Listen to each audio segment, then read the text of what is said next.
लगभग 39 अलग अलग पोस्टें हैं, अलग अलग तरह 39 अलग अलग कोर्ट्स के अंतर्गत जो है वहां पर पोस्टें हैं जिनकी भर्ती की प्रक्रिया शुरू हुई है।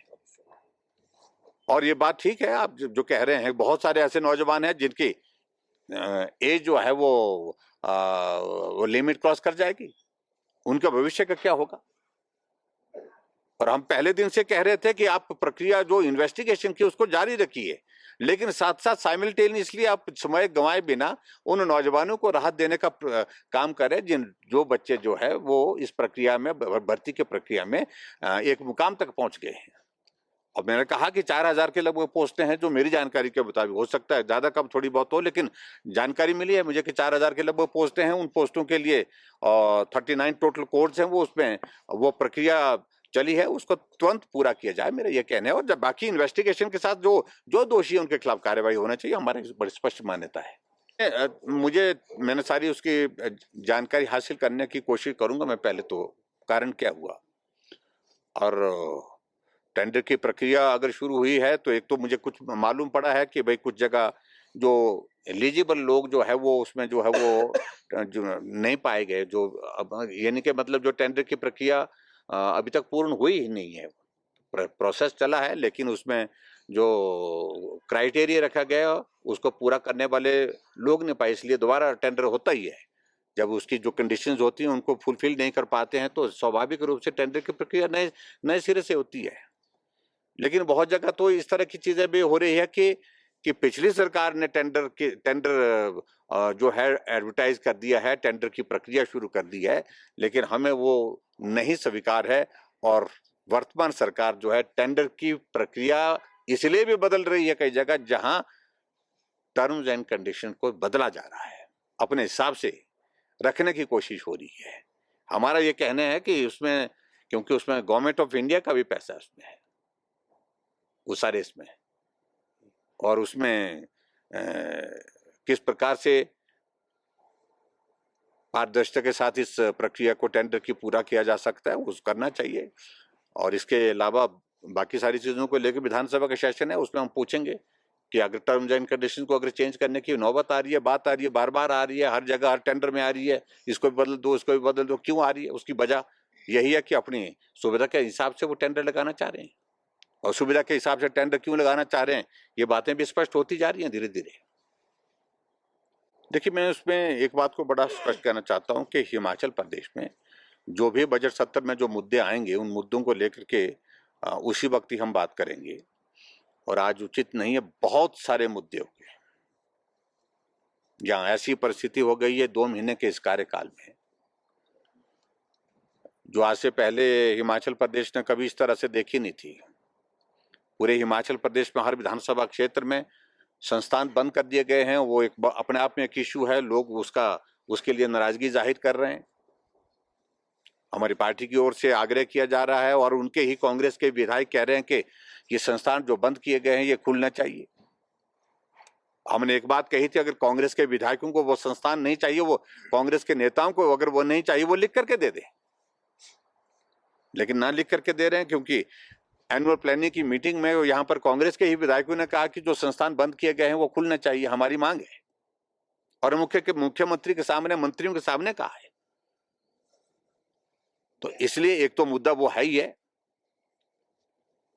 और दूसरा जो है राशन जंगलों में फेंका जा रहा है। केंद्र सरकार द्वारा दिया गया राशन हमीरपुर में जंगलों में फेंक दिया गया है कुंटलों के हिसाब से। वो सारी चीज को लेकर के हम जानकारी चाह रहे हैं कि भाई क्या आखिरकार वो सारी चीजें क्यों हो रही है। सरकार को जवाब इस बात को देना पड़ेगा।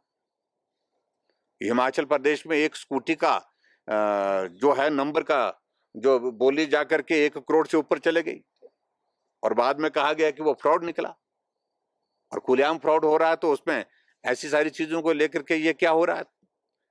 कानून व्यवस्था की एक नहीं अनेकों घटनाएं, हर रोज घटना, हत्या की खबर आ रही है, हर रोजाना खबर जो है वो रेप की आ रही है। ये सब सारी बातें चिंता के विषय है।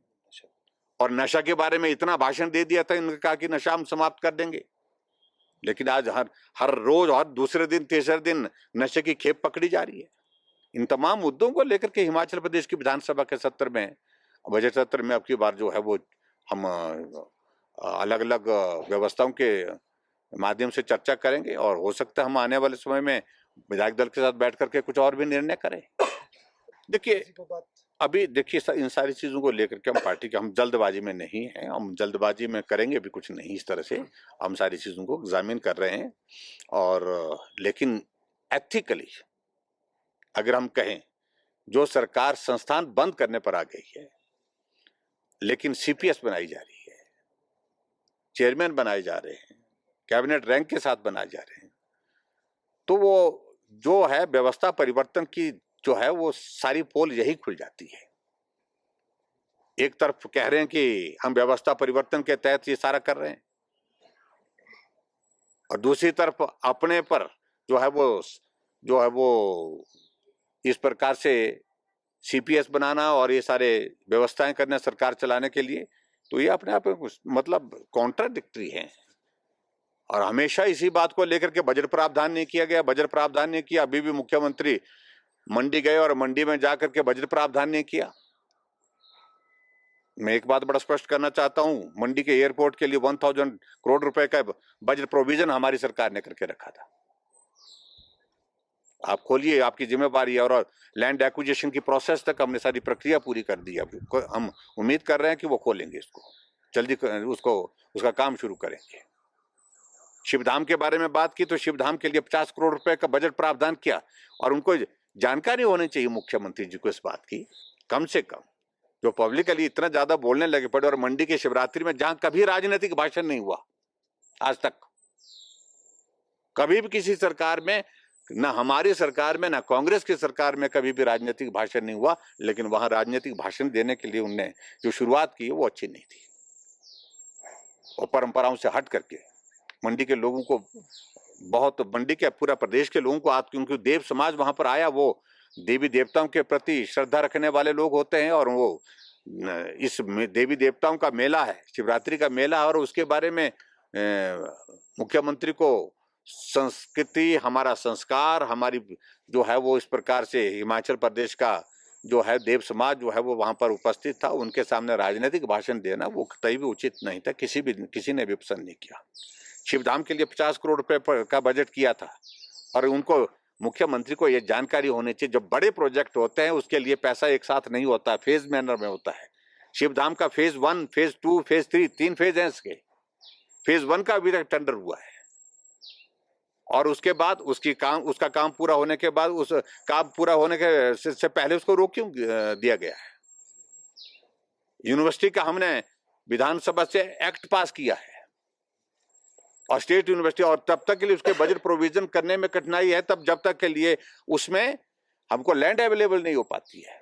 तो लैंड अवेलेबल हुई है, लैंड देखी है, 2 जगह देखी है और एक जगह फाइनल करने की दिशा में हम आगे बढ़े थे। वो लैंड की प्रक्रिया पूरी हो जाएगी तो सारी चीज, उसके बाद बजट प्रोविजन करने की बात उसके बाद आती है। लेकिन उसके बाद वहां पर पोस्टिंग को क्रिएट करने के लिए हमने अप्रूवल दी है। तो ऐसे में इस तरह से गलत बोलना, और जो पुलिस के डिपार्टमेंट के अंतर्गत जो एक इनॉग्रेशन उनने की है